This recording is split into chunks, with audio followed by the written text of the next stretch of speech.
السلام عليكم ورحمة الله وبركاته. الحمد لله نحمده ونستعينه ونستغفره ونؤمن به ونتوكل عليه ونعوذ بالله من شرور أنفسنا ومن سيئات أعمالنا. من يهده الله فلا مضل له ومن يضلله فلا هادي له. أشهد أن لا إله إلا الله وحده لا شريك له وأشهد أن محمدا عبده ورسوله.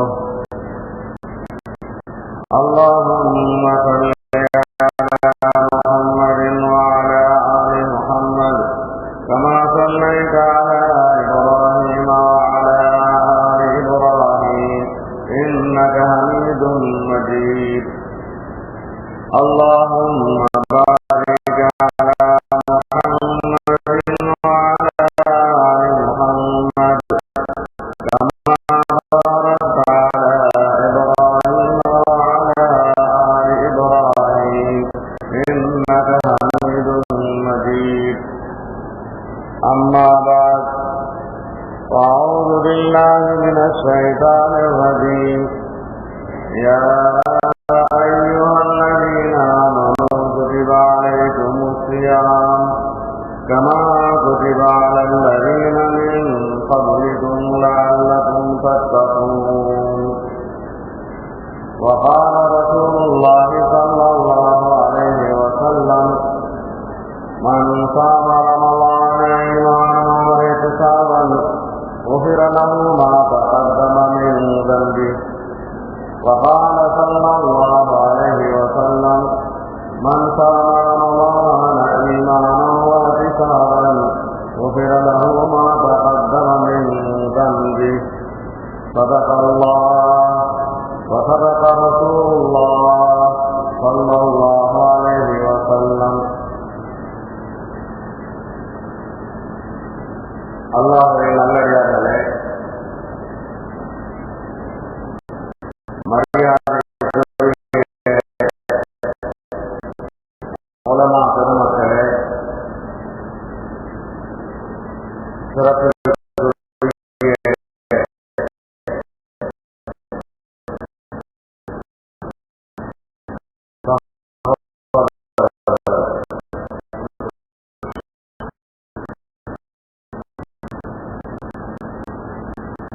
அல்லாஹ் ஜல்ல ஷானஹு வ தஆலா திரும்பவும் நமக்கு ஒரு மாபெரும் பாக்கியத்தை தந்திருக்கிறான். புனிதமான ரமலான், அதை நாம் அடைந்திருக்கிறோம். அல்ஹம்துலில்லாஹ், எல்லா புகழும் அல்லாஹ்வுக்கே சொந்தம். ரமலானுடைய இந்த பாக்கியம் சாதாரணமானதல்ல. அல்லாஹ்வின் அடியார்களே, நாமெல்லாம் தெரிந்த விஷயங்கள், பல தடவைகள் இதை நாம் அடிக்கடி கேள்விப்பட்டிருக்கிறோம். அல்லாஹ்வுடைய விசேஷமான ரஹ்மத் இறங்குகின்ற மாதம் ரமலான். அல்லாஹ்வுடைய மன்னிப்பு பெற்றுத் தருகின்ற ரமலான். ஒவ்வொரு நாளும் ஆயிரக்கணக்கான அல்ல, அதற்கும் மேலாக நரகவாசிகள் நரகத்திலிருந்து விடுதலை பெறுகின்ற ரமலான். சொற்கலவத்தின் வாயினால் எல்லாம் இந்த ரமலான் முழுவதும் திறந்து வைக்கப்பட்டிருக்கின்றன. நரகத்தில் எல்லா வாயில்களும் அடைக்கப்பட்டிருக்கின்றன. சைத்தான்கள், அரிசாட்டியம் செய்யும் சைத்தான்கள், அத்துழியம் புரியும் சைத்தான்கள் விலங்கிடப்பட்டிருக்கிறார்கள். மற்ற 11 மாதங்கள் ரமலான்களில் அவர்கள் மனிதர்களை கெடுத்ததை போன்று இந்த ரமலான் மாதத்தில் அவர்கள் மனிதர்களை கெடுக்க முடியாது. தௌபாவுடைய மாதம், மகுபிரத்துடைய மாதம், ஒவ்வொரு சின்னாமலாக இருந்தாலும் பெண்ணும் பெரிய சவாபுகளை பெற்றுத் தருகின்ற ரமலான் கடமையான பரவான இபாதத்துகளுக்கு 70 மடங்கு கூலியை பெற்றுத் தருகின்ற ரமலான் உபரியான நஃபிலான முஸ்தஹபான வணக்கங்களுக்கெல்லாம் ஒரு கடமை நிறைவேற்றினால் கொடுக்கப்படுகின்ற சவாபை பெற்றுத் தருகின்ற ரமலான். இப்படியாக உயர்ந்த உன்னதமான சிறப்புகளை பெற்ற ரமலானை நாம் அறிந்திருக்கிறோம். அன்பானவர்களே, தல்ஹா இப்னு உபைதுல்லாஹ் என்ற சஹாபி அறிவிக்கிறார்கள், 2 சகோதரர்கள் 2 பேர்கள் ஒரே நேரத்தில் நபியிடம் வந்து இஸ்லாத்தை ஏற்றுக்கொண்டார்கள். அவர்களில் ஒருவர் இயற்கையாகவே கூடுதலாக அதிகமாக இபாதத் செய்வார். இப்படியாக இருக்கும்போது ஒரு போருக்கு செல்ல வேண்டிய நிலை ஏற்பட்டது. அந்த போரிலே அந்த 2 சகோதரர்களும் கலந்து கொண்டார்கள். ஒரு சகோதரர் அந்த போர்க்களத்திலே ஷஹீதாக ஆகிவிட்டார். இன்னொரு சகோதரர் அவருக்கு பின்பு 1 ஆண்டு காலம் முழுமையாக இந்த உலகத்தில் இருந்து சாதாரணமாக மரணமடைந்தார். இந்த 2 பேர்களும் ஒருவர் ஷஹீதாக ஆகி இன்னொருவர் 1 ஆண்டுக்கு பின்பு சாதாரணமாக மரணமடைந்தார். நான் கனவு காண்கிறேன், அந்த இருவர்களையும் அந்த இருவரில் யார் சாதாரணமாக கடைசியாக 1 ஆண்டுக்கு பின்பு மரணம் அடைந்தாரோ அவர் சொர்க்கலோகத்திற்கு முதலில் செல்கிறார். ஷஹீதாக ஆனவர் 2வதாக செல்கிறார். எனக்கு பெரிய ஆச்சரியமாக இருந்தது. ஷஹீதுடைய அந்தஸ்து ரொம்ப பெரியது. போர்க்காலத்திலே அல்லாஹ்வுடைய விரோதிகளை எதிர்த்து போரிட்டு தன்னுடைய உயிரை தியாகம் செய்த அந்த ஷஹீத் 2ஆம் கட்டமாக சொர்க்கலோகத்திற்கு செல்கிறார். சாதாரணமானவராக இருந்தவர் முதலில் செல்கிறாரே என்று நான் கண்ட கனவை மற்ற சஹாபாக்களிடத்திலெல்லாம் சொல்லும்போது அவர்களும் ஆச்சரியமடைந்தார்கள். அப்படியா, இது எப்படி முடியும் என்று. கடைசியாக அண்ணலம் பெருமானார் முஹம்மது ரசூலுல்லாஹ் ஸல்லல்லாஹு அலைஹி வஸல்லம் அவர்களிடம் சென்று, யா ரசூலல்லாஹ், நான் ஒரு கனவு கண்டேன், நிலைமை இப்படி இருக்கிறது. ஷஹீதாக ஆனவர் 2ஆம் நிலையிலும் சாதாரணமாக இருந்தவர் முதல் நிலையிலும் அவர் சொர்க்கலோகத்திற்கு சென்றார். இதில் என்ன ஆச்சரியப்பட இருக்கிறது? நபி சொல்கிறார்கள், ஏன் ஆச்சரியப்படுகிறீர்கள்? 1 ஆண்டு கழித்து ஷஹீதாக ஆனவர் அவருக்கு ரமலான் கிடைத்திருக்கிறது. ரமலானிலே நோன்பு நோட்டிருக்கிறார். ரமலானிலே தொழுகை நடத்தியிருக்கிறார். இன்னும் உபரியான வணக்கங்கள் செய்திருக்கிறார். இந்த ரமலான் அல்லாமல் 1 ஆண்டு காலம் அவர் தொழுதிருக்கிறார். இந்த 1 ஆண்டு காலத்துடைய இபாதத், இந்த கூடுதலான ரமலானுடைய இபாதத் அந்த ஷஹீதானவருக்கு இல்லை அல்லவா என்று சொல்லி ஆச்சரியப்பட ஒன்றுமில்லை. ரமலான் அவ்வளவு உயர்ந்தது, உன்னதமானது. அன்பானவர்களே, நம்மோடு இருந்த சகோதரர்கள், நம்மோடு இருந்த பெற்றோர்கள், நம்மோடு இருந்த நண்பர்கள், நம்முடைய உறவினர்கள், சென்ற ரமலானில் இருந்தவர்கள் இன்று அல்லாஹ்விடத்திலே சென்று விட்டார்கள். ஆனால் பாக்கியம் பெற்றனா இந்த ரமலானில் அல்லாஹ் நம் மீது புரிந்த நியமத்தின் காரணமாக பெரும் பாக்கியம் பெற்று இந்த ரமலானை அடைந்திருக்கிறோம்.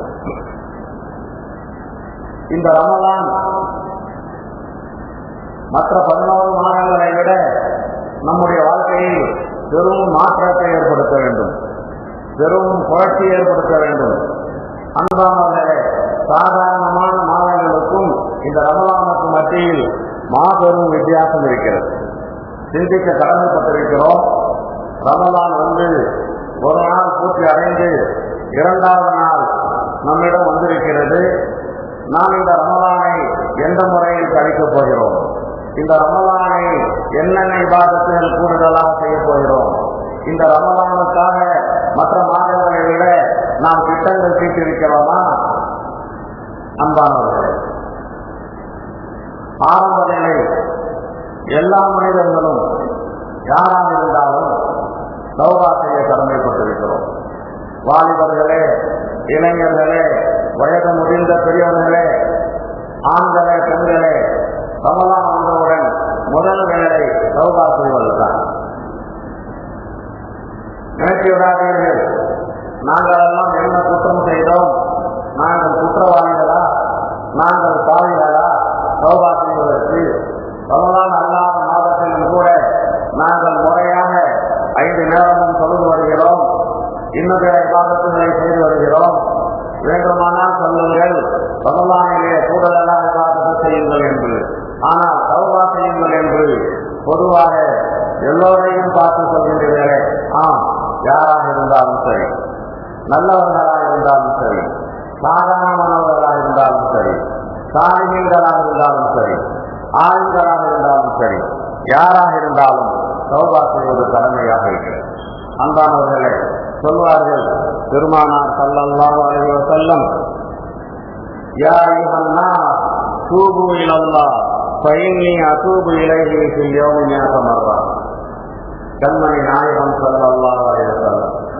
நமக்கெல்லாம் தெரியும், உன்னதமானவர்கள், உயர்ந்தவர்கள், சிறந்தவர்கள், பாவங்களே இல்லாதவர்கள், அவர்கள் நம்மை எல்லாம் அழைத்து, ஓ மனிதர்களே, அல்லாஹ்விடத்திலே தௌபா செய்யுங்கள், அல்லாஹ்விடத்திலே பாவ மன்னிப்பு கேளுங்கள். நான் ஒவ்வொரு நாளும் 100 தடவை தௌபா செய்கிறேன் என்று சொல்லியிருக்கிறார். ரசூலுல்லாஹி ஸல்லல்லாஹு அலைஹி வஸல்லம் அவர்கள் ஒரு நாளைக்கு 100 தடவை தௌபா செய்திருக்கிறார்கள் என்றால், நபி அவர்கள் பாவம் செய்தவர்களா? நபி அவர்கள் குற்றம் புரிந்தவர்களா? நபியே தௌபா செய்திருக்கிறார்கள் என்றால் வேறு என்ன சொல்ல வேண்டியிருக்கிறது? அன்பானவர்களே, யாராக இருந்தாலும் சரி, இந்த ரமலானை முழுமையாக அதை வரவேற்பதற்கு உண்டான அடிப்படையாக அஸ்திவாரமாக இருக்கிறது நாம் அல்லாஹ்விடத்திலே பாவ மன்னிப்பு கேட்பது, அல்லாஹ்விடத்திலே இஸ்திக்ஃபார் செய்வது, அல்லாஹ்விடத்திலே தௌபா செய்வது. அல்லாஹ் ஜல்லல்லாஹு தஆலா நம்மை எல்லாம் பார்த்து சொல்கிறான், தூபு இலல்லாஹி ஜமீஆ அய்யுஹல் முஃமினூன் லஅல்லக்கும் துஃப்லிஹூன். தூபு இலல்லாஹி ஜமீஆ அய்யுஹல் முஃமினூன் லஅல்லக்கும் துஃப்லிஹூன்.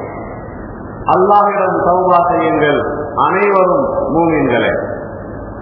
மூமின்களே என்று சொல்லி, ஜமீயன் என்று சொல்லி, நீங்கள் யாராக இருந்தாலும் சரி, எப்படிப்பட்டவராக இருந்தாலும் சரி, உயர்ந்தவர்களாக இருந்தாலும் தாழ்ந்தவர்களாக இருந்தாலும், பாவம் செய்தவர்களாக இருந்தாலும் பாவம் செய்யாதவர்களாக இருந்தாலும், ஆலிம்களாக இருந்தாலும் அவுலியாக்களாக இருந்தாலும், தூபு இலல்லாஹி ஜமீஅன் அய்யுஹல் முஃமினூன் லஅல்லக்கும் துஃப்லிஹூன்.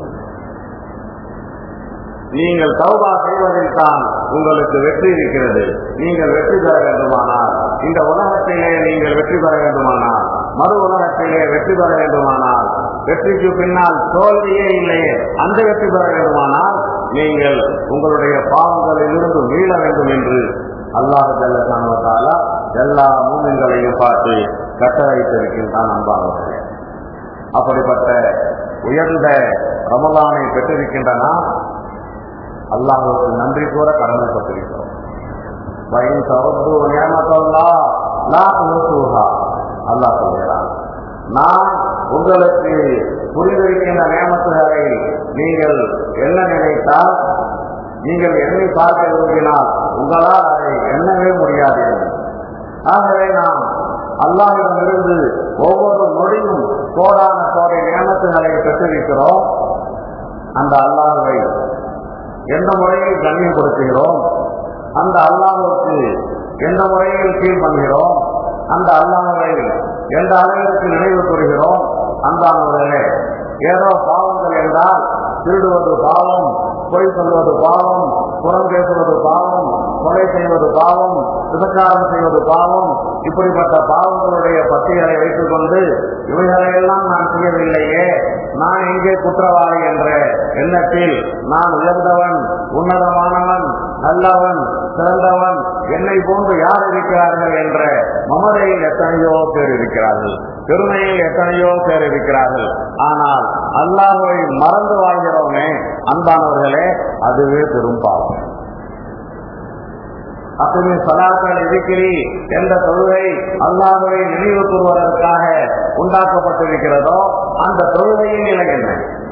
ஒரு 4 ரகாத் அல்லது 2 ரகாத், 4 நிமிடம் 5 நிமிடம் அல்லாஹ்வை நினைப்பதற்காக அந்த 4 நிமிடத்திலே 4 ரகாத்திலே 2 ரகாத்திலே அல்லாஹ்வை பற்றி அல்லாத வேறு எத்தனை ஞாபகங்கள் வந்து கொண்டிருக்கின்றன. அல்லாஹ்வை பற்றி நினைக்குகின்ற அந்த 4 நிமிடத்தில் ஒரு அரை நிமிடம் இருக்குமா அல்லது 1/4 நிமிடம் இருக்குமா? இதைவிட பெரிய அநியாயம், பெரிய துரோகம் அல்லாஹ்வுக்கு நாம் என்ன செய்யாமல் இருக்க முடியும்? அன்பானவர்களே, எனவே எல்லோரும் நாமெல்லாம் அல்லாஹ்விடத்தில் தௌபா செய்ய கடமைப்பட்டிருக்கிறோம். அல்லாஹ் ஜல்ல ஷானஹு வ தஆலா இந்த அருமையான மாதத்தை நமக்கு கொடுத்திருக்கிறார். இந்த மாதத்தை இபாதத்துகளிலே நாம் கழிக்க வேண்டும், கூடுதலாக இபாதத்துகள் செய்ய வேண்டும். ஒவ்வொரு முஸ்லிமும் அவருடைய அந்த பட்டியலை எடுத்து பார்த்து, ரமலானுக்கு முன்னால் நான் செய்த இபாதத் இன்று ரமலான் வந்த பின்னால் கூடுதலாக என்ன இபாதத்தாக இருக்கிறது என்று பார்க்க கடமைப்பட்டிருக்கிறோம். அன்பானவர்களே, இந்த ரமலானிலே அல்லாஹ் ஜல்ல ஷானஹு வ தஆலா சில இபாதத்துகளை விசேஷமாக கடமையாக ஆக்கியிருக்கிறான், உபரியாக கடமையாக ஆக்கியிருக்கிறான். அதில் முக்கியமானது நோன்பு. யா அய்யுஹல்லதீன ஆமனூ, ஈமான் கொண்ட விசுவாசிகளே, குத்திபா அலைக்குமுஸ் ஸியாம், நோன்பு உங்களின் மீது கடமையாக ஆக்கப்பட்டிருக்கிறது. கமா குத்திபா அலல்லதீன மின் கப்லிக்கும், உங்களுக்கு முன்னால் உள்ளவர்களின் மீது கடமையாக்கப்பட்டதை போல லஅல்லகும் தத்தகூன், நீங்கள் நல்ல மனிதர்களாக ஆக வேண்டும் என்பதற்காக, நீங்கள் தக்வாதாரிகளாக ஆக வேண்டும் என்பதற்காக. யா அய்யுஹல்லதீன ஆமனூ, அல்லாஹ் அன்புடன் அழைக்கிறான், நம்மை குறிப்பாக அழைக்கிறான். உலகத்தில் உண்டான மனிதர்கள் எல்லாம் அல்லாஹுடைய அடிமைகள், அல்லாஹால் படைக்கப்பட்டவர்கள். அவர்களிலிருந்து தனியாக பிரித்து என்னை ஏற்றுக்கொண்டவர்களே, என்னை கொண்டு விசுவாசம் வைத்திருப்பவர்களே, ஈமான் கொண்டவர்களே, என்னுடைய தூதராக ஏற்றுக்கொண்டிருப்பவர்களே, யா அய்யுஹல்லதீன ஆமனூ. இப்படியா அல்லாஹ் ஜல்ல ஷானஹு வ தஆலா இந்த குர்ஆனிலே யா அய்யுஹல்லதீன ஆமனூ, யா அய்யுஹல்லதீன ஆமனூ என்று சுமார் 88 இடங்களில் நம்மை மட்டும் அழைத்து சில விஷயங்களை சொல்கிறார். யா அய்யுஹல்லா, பொதுவாக உலகத்தில் உண்டான எல்லா மனிதர்களையும் பார்த்து சில விஷயங்களை சொல்லுவான். யா இபாதி, என்னுடைய அடியார்களே என்று சில விஷயங்களை சொல்லுவான். யா அய்யுஹல்லதீன ஆமனூ என்று சொல்லும் போது நமக்கும் அல்லாஹுக்கும் மத்தியில் உண்டான அந்த விசேஷமான தொடர்பு இருக்கிறதே, அந்த தொடர்பை மையப்படுத்தி கூறுகிறார். ஏனென்றால் எந்த அல்லாஹ் இந்த உலகத்தை படைத்தானோ, எந்த அல்லாஹ் நம்மை படைத்தானோ, அந்த அல்லாஹ்வாக ஏற்றுக்கொண்டிருக்கின்ற பாக்கியம் கூட அல்லாஹ்வால் நமக்கு கொடுக்கப்பட்ட பெரும் பாக்கியம். அல்லாஹ் நினைத்திருந்தால் நாமும் மற்றவர்களை போன்று அல்லாஹ்வை ஏற்காத கூட்டத்தில் ஆகியிருக்கலாம். அல்லாஹ் இருக்கிறான் என்று சொல்லிவிட்டு சிறுக்கு வைத்த கூட்டத்திலும் ஆகியிருக்கலாம். அதிலிருந்தெல்லாம் காப்பாற்றிருக்கிறான் அல்லவா? அதற்கே நாம் நன்றி செய்ய கடமைப்பட்டிருக்கிறோம். யா அய்யுஹல்லதீன ஆமனூ, ஓ மூமின்களே, குத்திபா அலைக்குமுஸ் ஸியாம், குத்திபா அலைக்குமுஸ் ஸியாம், நோன்பு உங்களின் மீது கடமையாக ஆக்கப்பட்டிருக்கிறது. நோன்பு உங்களின் மீது கடமையாக ஆக்கப்பட்டிருக்கிறது. அன்போடு அழைத்த அல்லாஹ் நோன்பு உங்களின் மீது கடமையாக ஆக்கப்பட்டிருக்கிறது என்று சொல்கிறார். வெறுமனே அல்லாஹ் இந்த ஆயத்துடன் இந்த வார்த்தையுடன் இருந்திருந்தால் சில விதமான தவறான எண்ணங்களும் வந்துவிடும். அல்லாஹ் நோன்பை கடமையாக ஆக்கியிருக்கிறான், சாப்பிடக்கூடாது என்று சொல்கிறான், தண்ணீர் குடிக்கக்கூடாது என்று சொல்கிறான், ஹலாலான மனைவியுடன் உடலுறவு கொள்ளக்கூடாது என்று சொல்கிறான். ஏன் இவ்வாறு சொல்கிறான்? நம் மீது அல்லாஹ்வுக்கு கோபமோ, நமக்கு தண்டனையாக அல்லாஹ் சொல்கிறானோ, நீ என்னுடைய சாப்பாட்டை சாப்பிடக்கூடாது, நான் கொடுக்கின்ற இந்த தண்ணீரை குடிக்கக்கூடாது என்ற எண்ணம் வந்துவிடும். இப்படிப்பட்ட எண்ணம் என்னுடைய அடியார்களுக்கு வந்துவிடக் கூடாது என்பதற்கு என்பதற்காக அடுத்து சொல்கிறான், கமா குதிவா அல்லதீனம் சொல்லிக்கும், மோமின்களே, இந்த நோன்பு உங்கள் மீது மட்டும் கடமையாக ஆக்கவில்லை, உங்களுக்கு முன்னால் எத்தனை சமுதாயம், உங்களுக்கு முன்னால் எத்தனை தூதர்களை, உங்களுக்கு முன்னால் எத்தனை நபிமார்களை நான் அனுப்பினேனோ அந்த சமுதாயத்தவர்கள், அந்த கூட்டத்தினர்கள் அனைவருக்கும் நான் கடமையாக ஆக்கியிருக்கிறேன் என்று சொல்லி, இது தண்டனையாக அல்ல, மாறாக உங்கள் மீது உண்டான இரக்கத்தின் காரணமாக நீங்கள் ஒரு ஆண்டிலே ஒரு மாத காலம் பகல் காலங்களில் இப்படி இருக்கும்போது தான் உங்களுடைய ஆன்மாவும் சரியாகவும் உங்களுடைய உடலும் சரியாகவும். ஏனென்றால் உங்களை நான் தான் படைப்பேன், படைத்த எனக்குத்தான் தெரியும் இந்த உடல் ரீதியான சுகம், ஆன்மா ரீதியான சுகம், ரூப ரீதியான சுகம் எதில் இருக்கிறது, எப்படி இருக்கிறது என்று. எனவே அன்பானவர்களே, நாம் உடல் பாதிக்கப்பட்டிருந்தால் நம்முடைய மருத்துவர்கள் இதை சாப்பிடாத என்று சொல்வார்கள், அதை குடிக்காத என்று சொல்வார்கள். காரணம் என்ன? நம் மீது உண்டான இரக்கத்தின் காரணமாக, சுகம் சீக்கிரமாக கிடைக்க வேண்டும் என்பதன் காரணமாக. அந்த அடிப்படையில் படைத்த அல்லாஹ் சொல்கிறான், நம்முடைய ரப்பு சொல்கிறான், நம்முடைய எஜமானன் சொல்கிறான், நீ ஒரு மாத காலம் ரமலானிலே நோன்பு நோற்றிரு, பகலில் சாப்பிடாத, குடிக்காத, உன்னுடைய ஹலாலான மனைவிடத்தில் உடலுறவு கொள்ளாதே என்று. ஆக இது அன்பின் அடிப்படையில் சொல்லப்பட்டது. இத்தனையெல்லாம் சொல்லிய பின்பு அல்லாஹ்வுடைய அதிகாரம் பெரியது. சாதாரணமா நோன்பு நோய்கள் என்று சொல்லி வெறுமனே விட்டுவிட்டாலும் நாம் கீழ்ப்படிய கடமைப்பட்டிருக்கிறோம்.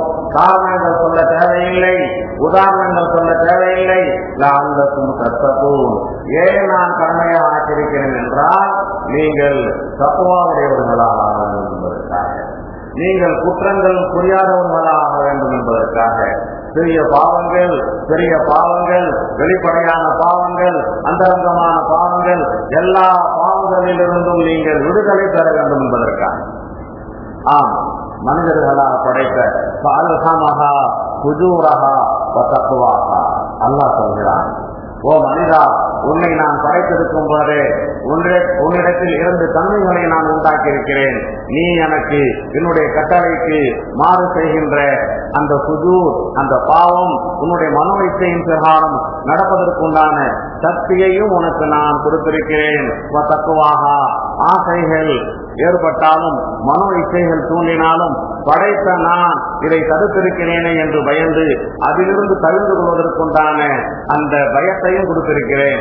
இந்த அடிப்படையில் இருக்கும்போது நீ நோன்பு நோற்பதின் காரணமாக நீ அந்த மனோ இச்சைக்கு கீழ்ப்பணிந்து உன்னை நீ வீணாக்கி விடாமல், உன்னை படைத்த நான் அல்லாஹ்வாக எனக்கு முற்றிலும் கீழ்ப்பணிந்து நல்லதையே செய்யும் நல்ல மனிதனாக நீ ஆக வேண்டும் என்பதற்காக. மனித இயல்பின் பிரகாரம் உன்னிடம் பாவங்கள் வருமே, அந்த பாவங்கள் உன்னிடம் நிகழக்கூடாது என்பதற்காக.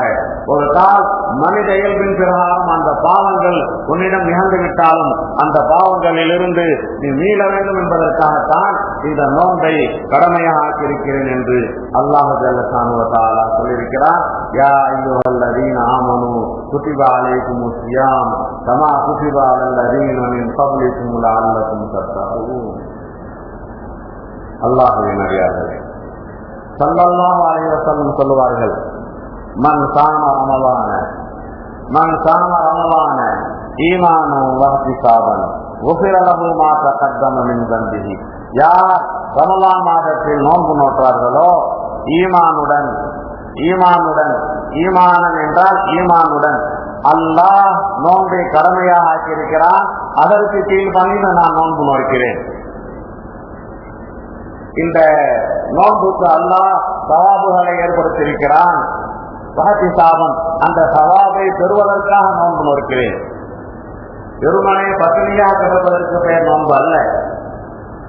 மாறாக நோன்பு நோற்று நான் அல்லாஹ்வுடைய கடமையை ஏற்று நோன்பு நோற்றிருக்கிறேன், அல்லாஹ்வுடைய கடமைக்கு கீழ்ப்பணிந்து நோன்பு நோற்றிருக்கிறேன்.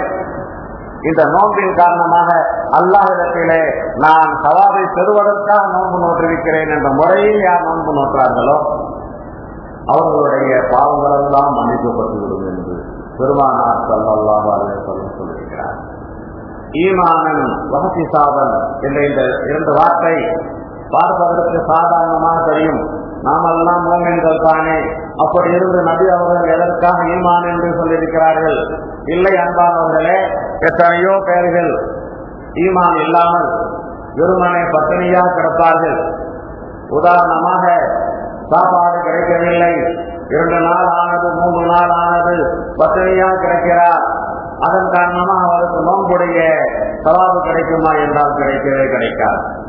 மாறாக ஒரு நாள் இரவு தூங்கினார், அடுத்த நாள் இரவு தான் எழுந்திருக்கால், பகல் பூராவும் அவர் விழித்திருக்கவில்லை, ஆனால் சாப்பிடவில்லை, குடிக்கவில்லை, ஆனால் இவர் நோன்பு நோற்ற அந்த கடமை நீங்குமா என்றால், நோன்புக்கு சவாபு கிடைக்குமா என்றால் கிடைக்காது. காரணம் என்ன? இவர் அந்த பகலில் சாப்பிடாமல் இருந்தாலும், குடிக்காமல் இருந்தாலும், மனைவியுடன் சேராமல் இருந்தாலும் கூட அந்த ஈமானன் என்கிற அந்த நிலை ஏற்படாததன் காரணமாக வஹசி சாபன் எத்தனையோ பேர்கள் முகஸ்துதிக்காக நோன்பு நோற்பார்கள், பயந்து கொண்டு ஊருக்கு நோன்பு நோற்பார்கள். வேறு வழியே இல்லையே, வீட்டிலையும் சாப்பாடு கிடைப்பதில்லை, நம்முடைய ஊரை பொறுத்தவரை எல்லா கடைகளும் அடைத்திருக்கிறார்கள், என்ன செய்து தொலைவது என்ற நோக்கில் நோன்பு நோற்பவர்களும் இருக்கிறார்கள். இப்படியெல்லாம் பயந்து கொண்டு வேறு யாருக்காவது முகஸ்துதிக்காக என்ன நினைப்பார்கள், நாம் நோன்பு நோக்கவில்லை என்றால் என்ற நிலையிலெல்லாம் நோன்பு நோற்றால் அது நோன்பே அல்ல. அதன் காரணமாக எந்த விதமான பயன் ஏற்படாது போன்ற நிறைய அதிகமான பல கருத்துக்களைத்தான் இந்த ஈமானன் வஹசி சாபன் என்ற இந்த சின்ன சிறிய 2 வார்த்தைகள் பொதிந்திருக்கின்றன.